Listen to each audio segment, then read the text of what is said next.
विमल पोलो जुबा केसरी, हर पल मनाओ केसरी त्योहार। नमस्कार। सबसे पहली और सबसे बड़ी खबर तो यह है कि भारत और अमेरिका के बीच जो ट्रेड डील हुई उसके जो अंतरिम प्रावधान है वो सामने आ गए और हमेशा की तरह अमेरिका ने ही ये ट्रेड डील का जो ब्लूप्रिंट है उसको पहले सार्वजनिक किया, बाद में हमारे तरफ से यानी सरकार की तरफ से भी उसकी पुष्टि की गई। उसमें बहुत सारी बातों के अलावा जो सबसे ज़्यादा चिंता थी वो ये कि हमारे कृषि क्षेत्र को अमेरिकी उत्पादों के लिए न खोल दिया जाए। सरकार की तरफ से ऐसा कहना है और उसमें जो बातें हैं मोटे तौर पर उसमें सोयाबीन के तेल और कुछ एक और आइटम ऐसे हैं जिन पे छूट तो दी गई है। उस पर भारत सरकार टैरिफ घटाएगा या हटाएगा, लेकिन अमेरिका ने 18% दर के साथ जो अपना बाजार खोलने की बात की है।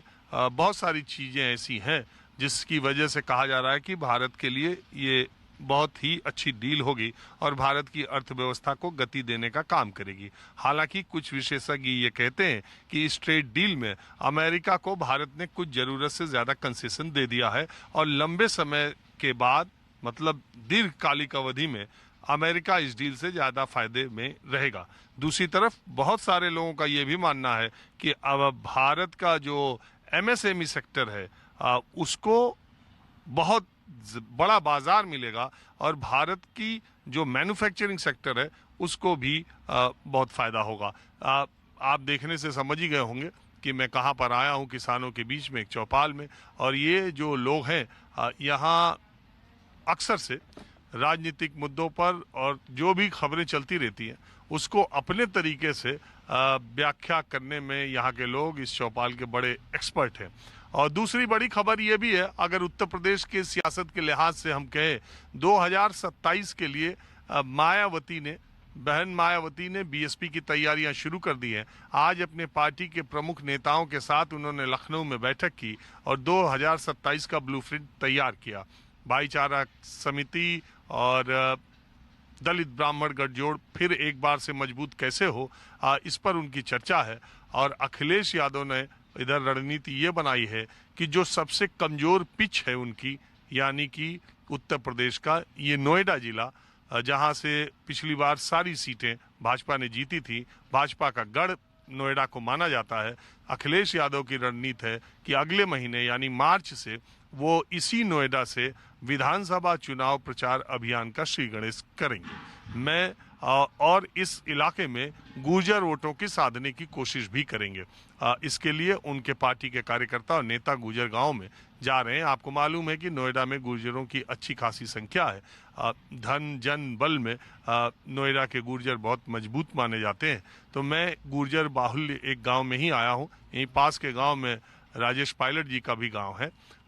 तो सुनपुरा गांव है ये, और इसी की चौपाल से मैं बातचीत की शुरुआत इन्हीं सब मुद्दों के इर्द गिर्द किसानों से, मुखिया जी से करने की कोशिश करता हूं और माहौल क्या है ये भी जानने की कोशिश करता हूं। सबसे पहला सवाल तो यही है कि ट्रेड डील जो हुआ भारत और अमेरिका का, गांव में चौपालों पर इसकी चर्चा है या अभी पूरा खुलासा नहीं हो पा रहा है? चर्चा है पर इतना पूरा खुलासा नहीं हुआ। मगर ये जो डील हुई है ये भारत के हित में नहीं है। ये कैसे मालूम? जब हमारा माल तो बिकेगा नहीं, हम उनका माल बेचेंगे तो डॉलर और हाई चला जाएगा, रुपया नीचे आ जाएगा, अर्थव्यवस्था डाउन होगी हमारी। हम तो ये चाहते हैं कि हमारा माल विदेशों में बिके। अरे तो डील का मतलब यही होता है ताऊ कि थोड़ा आप पीछे आते हैं, थोड़ा आप कंसेशन देते हैं, थोड़ा वो कंसेशन देते हैं, ऐसे थोड़ी नहीं मान लिया जाता। वे तो ये कर रहे हैं, एक उंगली हमको दे दो, 5 उंगली, एक उंगली 5 उंगली हमको दे दो भारत को। वो तो व्यापार अपना बढ़ा रहे हैं, हमारा थोड़ी बढ़ा रहे हैं। लेकिन यहाँ जब से डील हुई है तब से ध्यान रहो आप, 3 साल में पहली बार रुपया इतना कमजोर हुआ है, इतना मजबूत हुआ है। रुपया मजबूत हुआ है डॉलर के मुकाबले। 92 हो गया $1 में रुपया, और जब मोदी जी आए थे जब 57 था, 57 रुपये। जैसे जैसे मोदी की उम्र बढ़ती जा रही उसका दुगना डॉलर बढ़ता जा रहा। अच्छा एक बात बताइए, ये मायावती जी के गांव बगली में है आपके। बादलपुर है। हाँ, बादलपुर। तो ये मायावती का एक जमाने में ये पूरा इलाका मायावती का गढ़ मायावती था। का था, मायावती का था, और उसने काम भी किए हैं, उसने इस क्षेत्र को चमकाया भी है। जितना काम उन्होंने करा इतना तो 10 साल में योगी जी ने नहीं करा। यहाँ 2 तो बड़े बड़े अस्पताल खोल दिए, सड़कें बनवा दी, स्कूल खोल दिए, डिग्री कॉलेज, लड़कियों के लिए डिग्री कॉलेज बना दिए। मैं पूछ रहा हूँ, काम तो बहुत किया उन्होंने अपने इलाके में, ये तो बिल्कुल बात सही है कि बादलपुर और आसपास के इलाकों को चमका दिया, लेकिन उसके बाद चमकाने का बाद न उनको 12 में 7 से 12 रही, न 12 में, न 17 में, न 22 में। अब 27 में कुछ उम्मीद दिख रही कि जैसा 22 में हुआ, 17 में हुआ, वैसा ही 22 में। सुनने में आ रहा ब्राह्मण और दलित एक होने जा रहे हैं। अगर ये ब्राह्मण दलित एक हो गए तो सत्ता में परिवर्तन हो ही जाएगा। गुजर किधर है? गुजर तो साथ लग लेगा, हमारे क्षेत्र की मायावती है, हम तो उनके साथ हो जाएंगे। हम अपने क्षेत्र को कैसे भूल जाएंगे? और अखिलेश यादव भी तो आप ही लोगों को साधते हुए नोएडा से। हाँ, वो भी पीढ़ी, वो भी अपना ही है, वो भी है। 27 का कुछ अभी सुगबुगाहट है। आपने गुजर शब्द लिया, मायावती ने गुजरों को बहुत सम्मान दिया, अखिलेश ने भी बहुत सम्मान दिया, पार्टी का अध्यक्ष भी गुजर बनाया रखा, रामशरण दास पूरे उसमें रहा। ऐसा नहीं, दोनों गुजरों को सम्मान तो ये नहीं दे रही पार्टी भाजपा, ना मोदी जी दे रहे, ना योगी जी दे रहे। क्यों, आपके मंत्री नहीं है? कौन मंत्री है बताओ? गुजरों के नोएडा के तो कृष्णपाल जी है,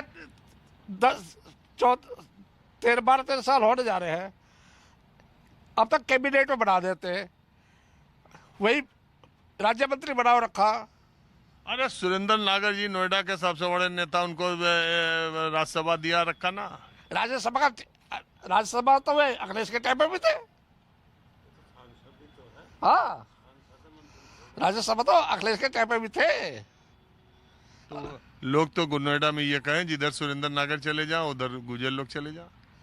वो तो परिवर्तन उस टाइम पता नहीं क्या हो जा। नागर जी भी तो हवा देखा है। हाँ, नागर जी भी तो समय के साथ पलटे।